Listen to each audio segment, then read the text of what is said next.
Well, it took long enough, but winter is finally here.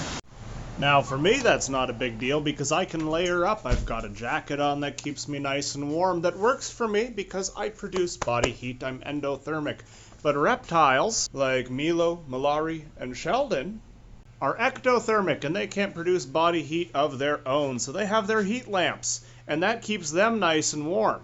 That said, it's cold outside now. It's getting colder in here as well, so we want to make sure we're turning up our heat so that their temperatures aren't diving. This can also mean replacing heat bulbs with more powerful heat bulbs so that your Savannah monitor Mushu doesn't get too chilly.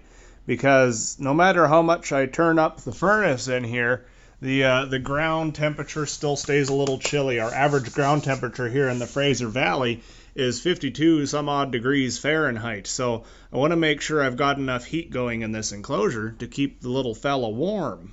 This can be a challenging thing to do at nighttime. Reptiles do have a circadian rhythm just like us, so if you have lights on them 24/7, they're not going to do all that well. You might need some sort of a horse. No horses. A source of heat to keep them warm at nighttime while they can still sleep. And that's where the power of modern technology comes in. This is an infrared heat projector. This produces just a faint glow, kind of like an old cigarette lighter in a car, but it produces a whole lot of heat, and it's going to push it down into that enclosure. So you can use it in place of a basking light at nighttime to keep your critters warm.